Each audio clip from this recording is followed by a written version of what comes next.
Forward Fabian Horror back again with a video for the channel, doing a reaction to Chilling Scare 6 most disturbing mysterious locations, man. Be sure to like the video, comment, subscribe to the channel. Let me know what y'all want to see next, man. Comment down below. Let's get it. Bermeja. If you were to look at pretty much any map of the Gulf of Mexico drawn by Spanish explorers in the 16th and 17th centuries, you would find a small island lying off the north coast of the Yucatan Peninsula called Bermeja. Although the exact location of the island varied slightly depending on the map, it was a well-known fact that the island at least existed. Bermeja was first mentioned by Spanish cartographer Alonso de Santa Cruz in an official list of islands in the Gulf of Mexico, published in Madrid in 1539. Alonso de Chaves, another Spanish cartographer, once wrote that from a distance, Bermeja looked blondish or reddish, which is where the island's name came from. A couple of hundred years later, in the mid-1800s, French-Mexican cartographers published reports stating that the island of Bermeja had started to sink. By the late 18th century, Bermeja was no longer featured in many maps of the area, and the last time it showed up on an official map was in the 1921 edition of the Geographic Atlas of the Mexican Republic.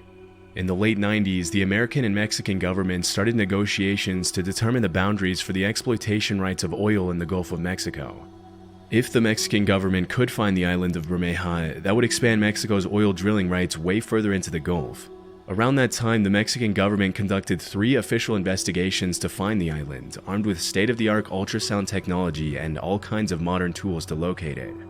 Mysteriously, they couldn't find any trace of the island, and according to spokespeople from the Mexican Navy, it was as if the island had never even existed.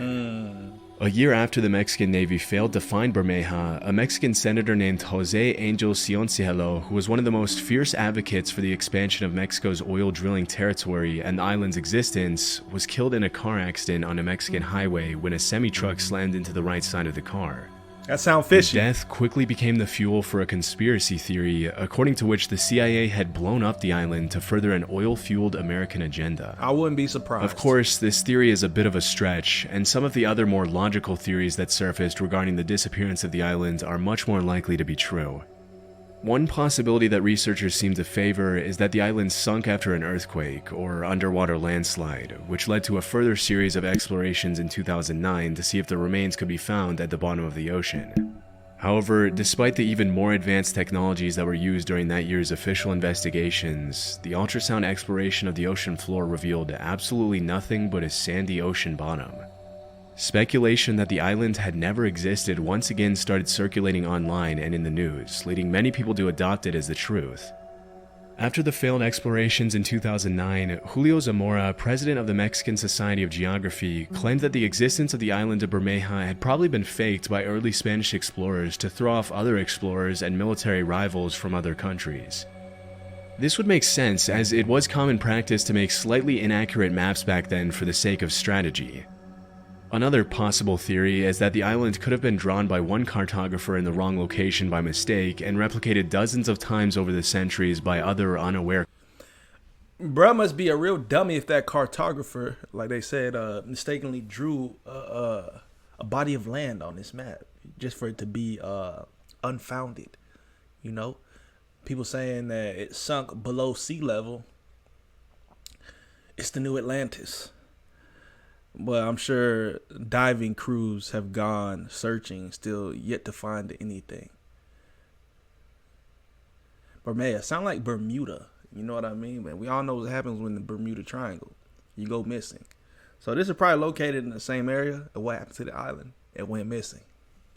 Cartographers.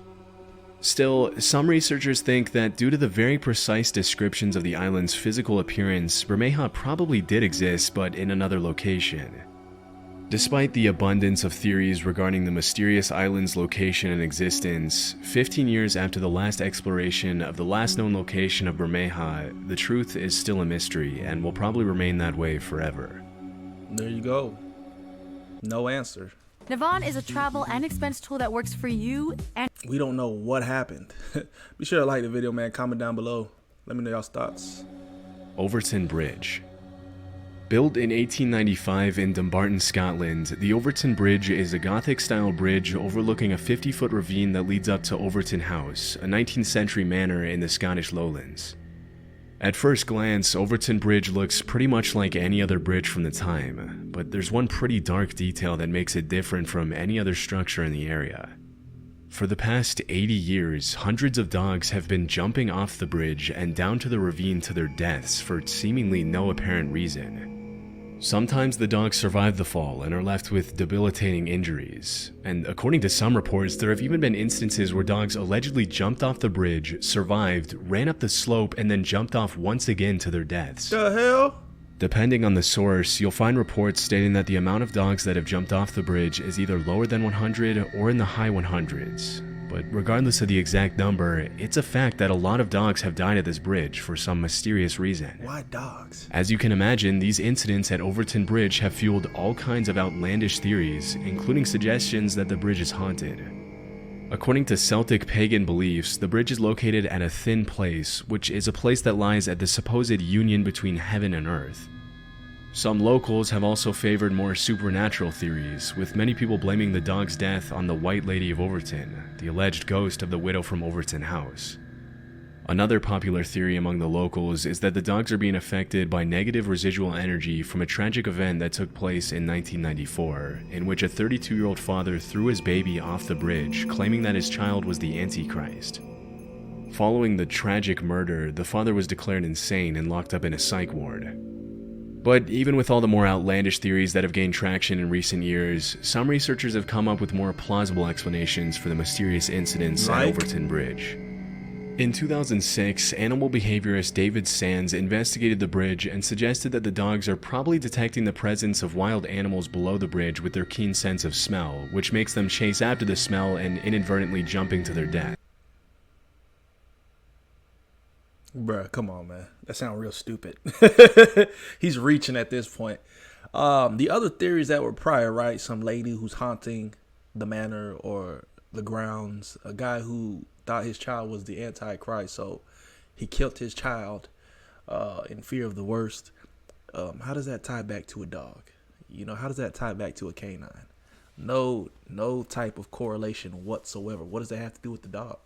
If that was the case, you know, why are people not killing themselves there? If there's some bad juju there, or why is a cat not jumping off the bridge there? Makes zero sense. And my thing is, if an animal consents, well, I would say if a dog can sense a wild animal, depending on what wild animal it would be, right? Naturally, I think a dog would be fear-stricken if it's like a more threatening animal. I mean, if you're telling me he can just sense an animal, that doesn't really make sense to me. He's a dog expert, so I'll give him that. But 9 times out of 10, when a dog senses a wild animal, they're within range, like not on top of a bridge that with their keen sense of smell, which makes them 150 feet up or whatever they said. Chase after the smell and inadvertently jump. Keen sense of smell, and they chase after the smell and inadvertently jump. I've never seen a dog that picks up a scent that it's intrigued by, willing to sacrifice its well-being to pursue the scent. Dogs are knowledgeable enough to know that, hey, I'm jumping off of a 150-foot tall building or a bridge. It's not, and I don't even think it's 150 feet. I just made that up. I don't even know what they said it was, but he's making it seem like dogs have no sense, and dogs are pretty smart. They're not that dumb. This would make sense, as according to official statistics in the area, minks began breeding in large numbers in the 50s in Scotland, and most long-nosed dogs seem to favor the smell of mink over any other small animal, including squirrels. That's a lie. From my research, most of the dogs that have died at the bridge are long-nosed breeds. Also, because the bridge has tapered edges, from the dog's point of view, the edge looks more like a flat plane, safe for running and chasing after small animals. So, while there will probably continue to be speculation about paranormal activity at Overton Bridge for many years to come, it's much more likely that the dogs aren't intentionally taking their lives and are simply falling to their deaths on accident while chasing the odors from other animals. Abandoned Viaduct Petrobras.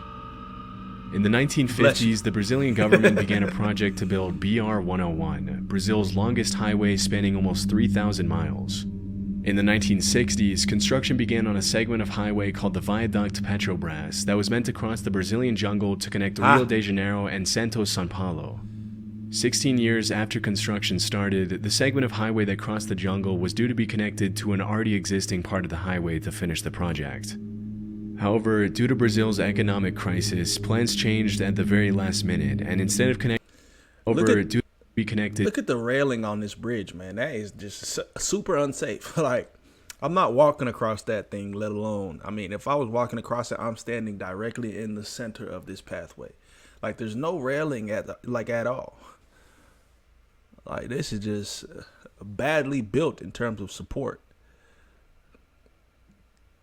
To an already existing part of the highway to finish the project.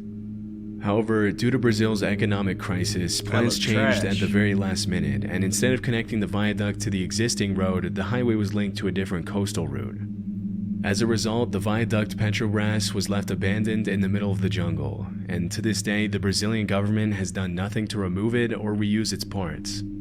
Standing over 130 feet tall and almost 1,000 feet long, the structure features fully built tunnels, retaining walls, and a gigantic concrete foundation, which has slowly been swallowed by the jungle as the years have gone by. To an outsider, the viaduct Petrobras looks like it was taken out of the city and dropped in the middle of nowhere in the South American jungle for no reason, y'all need to trim giving off some, an admittedly eerie atmosphere. Trim some of that brush. Even though the viaduct Petrobras seems pretty wasteful, the out-of-place structure is now a pretty popular tourist destination for curious travelers and locals wanting to catch a glimpse of the abandoned concrete giant. See, this angle looks like the sides are a little bit more reinforced. Maybe they went back and did some proper work, but then I don't know what's going on later on down here. This place just look dark and gloomy. This look like the area you don't want to be caught at while the sun's setting. Ladies and gentlemen. Ladies and gentlemen, subscribe to the channel. Kola Super Deep Borehole. In the 1960s, the Soviet Union and the US were locked in a battle to develop superior space exploration technologies, often referred to as the space race. But what many people don't know is that the two countries were also competing to drill as close as possible to the center of the Earth. As is often the case, the motivation behind the drilling was mostly to find oil and valuable minerals, but from what I found, developing machines that can get close to the center of the Earth would also help understand the causes of earthquakes and volcanic eruptions at a much deeper level. In 1958, the US government launched Project Mohawk to collect a sample from Earth's mantle by drilling to the bottom of the ocean off Guadalupe Island in Mexico. Project Mohawk? Over the next 8 years, they drilled over 600 feet into the seabed, but in 1966, the House of Representatives had to discontinue the project because it was getting too expensive. 4 years later, in 1970, it was the Soviet Union's turn, and they drilled their hole close to the Barents Sea just outside the Norwegian border in a city known as Murmansk, Russia. At the time, the Soviets' goal was to drill as far down as possible, which researchers hoped would be a little over 9 miles. Unlike the US, the Soviets were a little more successful with their attempt and managed to drill way deeper into the Earth's crust, which resulted in the creation of the Kola Super Deep Borehole, also known as the world's deepest man-made hole. With a total depth of over 40,000 feet, or around 7.5 miles, the Kola Super Deep Borehole is deeper than the Mariana Trench, and its depth surpasses the height of Mount Everest. Woo! As the project progressed, the scientists realized the temperature was much higher than expected at every point below 10,000 feet, and at around 7.5 miles below the surface, the drill reported a temperature of almost 360 Fahrenheit. This was way higher than the 212 degrees Fahrenheit the scientists had predicted at that depth. So even though the Soviets had broken a record with the Kola borehole, they too had to discontinue the project in 1992 due to increasing rock densities and crazy high temperatures. And in 2005, the drill was shut down and the hole was sealed for good. However, that wasn't the end of the story, and there's a slightly more disturbing reason why people remember the Kola Super Deep Borehole. In the late 80s, a strange story started circulating in several Christian Finnish newspapers, which reported that a group of Soviet scientists had drilled a hole to the center of the Earth and had allegedly lowered an extremely heat-tolerant microphone into the hole. Through this, they supposedly heard a series of extremely disturbing, tormented screams coming from the bottom of the well. Throughout the 90s, the story spread to other countries, until even American newspapers were running it. As the story gained popularity, sound files with the supposed audio of the tormented screams from the center. I was finna say, bro, it's the gateway to hell. You know, everybody's finna be like, oh my God, he's cracked hell. They cracked hell's surface. You know what I'm saying? The Earth started appearing everywhere online with allegations that the Kola screams came Super from Deeper. tormented souls stuck in hell. As it was later revealed, the original recording of Hey, Christ is king, man. Accept Jesus Christ as your Lord and Savior, bro. Tormented Screams wanna was made find from y'all a down loop there. of various sound effects and the soundtrack from the 1972 movie Baron Blood. From this point forward, it was pretty much common knowledge that the screams were fake. However, Really? it is a fact that some pretty disturbing really? sounds have been heard coming from the Kola super deep borehole along with other super deep boreholes. In 2013, Dutch artist Lute Gieven traveled to the 30,000-foot deep KTB super deep borehole in Germany, where she lowered a microphone protected by a thermal shield to see if she could pick up any sounds at the bottom of the well. Bro. Interestingly, a mysterious deep rumbling sound that scientists couldn't explain could be heard through the microphone, which in the artist's own words, some people thought sounded like hell, while others thought they could hear the planet breathe. Even though the sound is pretty cool to hear, even if a little haunting, the consensus among scientists is that the sound comes from layers and layers of rocks rearranging themselves. Scientists always out here trying to validate stuff, bro, when they really got no clue. I mean, they use their knowledge to the best of their capabilities, but come on, man. Some things you just After can't being explain. moved around by the drill that made the hole. The super deep Araboda hole. Potomsky Crater. In 1949, a Russian geologist named Vadim Kolpakov stumbled upon a mysterious crater with a diameter of over 500 feet and a height of almost 140 feet in Irkutsk, Siberia. At the center of the crater, he found a little hill around 40 feet tall, which kind of looked like an eagle's nest with an egg inside it. Curious to find out what was inside the crater, Kolpakov made plans to climb the mound and take a look inside to confirm his hypothesis that the crater had been caused by a meteorite. But the locals warned him that Fire Eagle Nest, as it's become known all over the world, allegedly possessed evil powers, and whoever stepped inside it would be dead soon after. Dismissing the insistent warnings as superstition, he climbed the mound. This is my thing. If he was the first one to stumble across it, how is he getting all this folklore from random people saying, oh, if you go there, you're gonna die? Isn't this his find? Hold on, let's take the story back, bro. Now all of a sudden there's this hidden legend. No, don't step in the crater, man. It's like, bro, I thought he found the crater. What you talking about? Vadim Kolpakov stumbled upon a mysterious crater with a diameter of over 500 feet and a height of almost 140 feet in Irkutsk, Siberia. At the center of the crater, he found a little hill around 40 feet tall, which kind of looked like an eagle's nest with an egg inside it.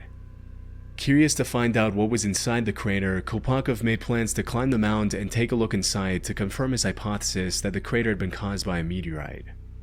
But the locals warned him that Fire Eagle Nest, as it's become known all over the world, allegedly possessed evil powers, and whoever stepped inside it would be dead soon after. Dismissing the insistent warnings as superstition, he climbed the mound, but failed to find any rock samples that supported his meteorite hypothesis. Over time, more and more expeditions were carried out to the crater, including one in 2005 in which the leader of the investigation died of a heart attack shortly after visiting the crater. Based on the findings of recent explorations, scientists have ruled out volcanic eruptions, nuclear explosions, and impact from a meteorite as possible causes for the crater. In the absence of a solid answer, some have started coming up with all kinds of theories to explain its origin, including the possibility that a UFO landing made the crater. Others have linked the crater to the Tunguska meteorite, the remains of which have never been discovered. It's my thing. One of the things that makes it so difficult to determine the origin of Fire Eagle Nest, or Kolpakov Cone as it's now popularly known, is that the crater frequently changes shape, which suggests that whatever caused it is still affecting it to this day. The only Why it look like it got eyes right here? Y'all see that, or am I tripping? Now, where are the remains of the meteor? If a meteor hit, shouldn't there be a meteor just plop right here in the center of this circle? Oh, a meteor struck. We went to a meteor site, but we didn't find the meteor. Okay.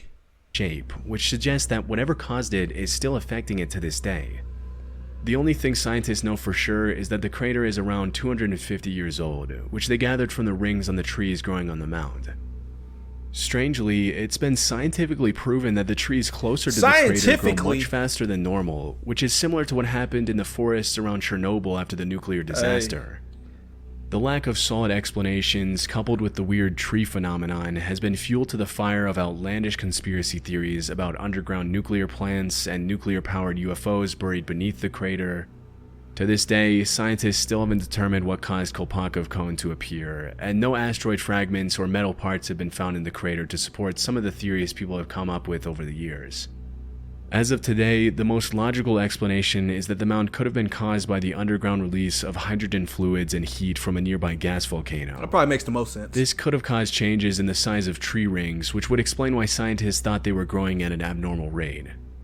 Still, despite the more convincing explanations that have surfaced over the years, the origin of Kolpakov cone will probably remain a mystery for many years to come. Kolpakov cone. What is that, bro? When you die, you go to another life. Maybe heaven, maybe purgatory, maybe hell. These are the kind of questions that make us puzzle. Christ is king, boss man. Villa Epicune. In the 1920s, a small tourist village about 400 miles from Buenos Aires, Argentina, called Villa Epicune was built along the shore of Lago Epicune, a salt lake touted for the health benefits and therapeutic effects of its mineral waters, which were said to be beneficial for rheumatic conditions.